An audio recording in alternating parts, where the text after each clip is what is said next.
Et mes vidéos ne sont jamais écrites à l'avance et les sujets ne sont jamais choisis à l'avance. Aujourd'hui, je vais parler des réseaux sociaux parce que j'ai vraiment envie d'en parler. Je me questionne beaucoup par rapport à ça et j'ai pas d'avis vraiment tranché sur la question. Ce que je remarque en ce moment, c'est que beaucoup de personnes prennent la parole sur les réseaux sociaux pour venir parler de leur traumatisme, de venir parler des problèmes qu'il y a sur le monde, tels que les guerres, par exemple Palestine, Congo, etc. En ce moment, on voit beaucoup de ces choses-là sur les réseaux sociaux. Quelles conséquences ça a sur nous? Parce que oui, c'est très bien de parler de ces choses-là, mais ça a un prix, je pense, comme toute chose. Et le truc, c'est qu'on est beaucoup trop exposé au malheur du monde, vraiment beaucoup trop. La vie est dure, la vie est souffrance. J'aime pas, en fait, affirmer ce genre de choses, mais je ne peux que le reconnaître. Je voulais nous rappeler à chaque fois que cette vie, elle est misérable et qu'elle est souffrance.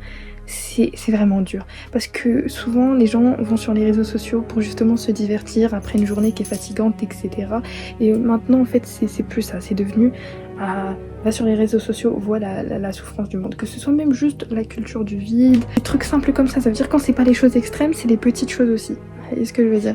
Très compliqué aujourd'hui d'être sur les réseaux sociaux, juste en tant que consommateur, voilà, en regardant des vidéos, spectateur si je puis dire.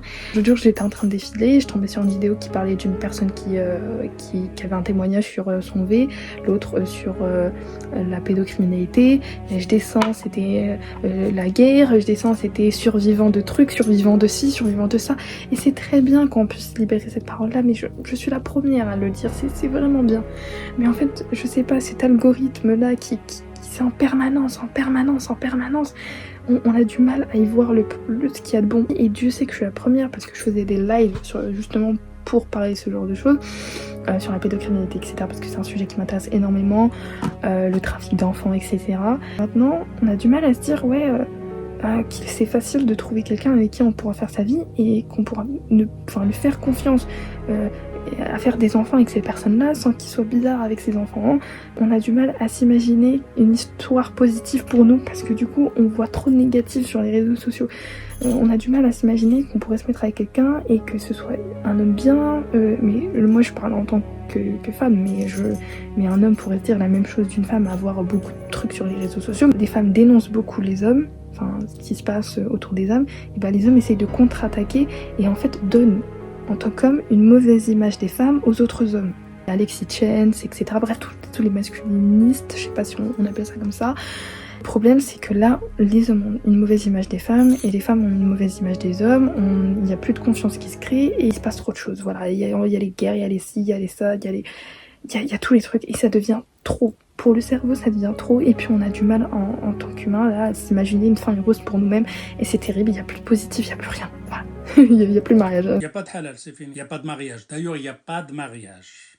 En tout cas, très bien, parce que ça permet aussi de créer de faire une alerte, de bien choisir la personne avec qui on est, de filtrer. Mais à côté, il y a quelque chose de malsain aussi. On va se le dire, quelque chose de malsain. Quand je descends et que je vois plein d'enfants palestiniens... Je republie toujours, comme il le demande, je commente, je partage, j'aime la vidéo. Dessin et il y en a tellement. Diva Rebecca, une influenceuse assez connue qui disait « Moi ça ne me fait plus rien. Ça ne me fait plus rien de tomber sur ce type de choses. » Elle a dit « Je suis vaccinée. Ce n'est plus choquant pour moi. J'ai normalisé ça. » Et elle a dit qu'elle est à l'aise avec le fait de dire qu'elle normalise ces choses-là. Elle a dit « Pourquoi cette personne-là ce qu'elle a vécu ce serait pire que cette personne-là, elle dit en gros que c'est normal, c'est la normalité de notre monde et qu'elle le normalise et qu'elle l'assume. Mais est-ce que moi j'ai envie de le faire? Moi j'ai pas envie de normaliser ça, j'ai pas envie que mon œil trouve ça normal. Que va-t-on faire? Quelles conséquences ça a? Je vous remercie de m'avoir écouté.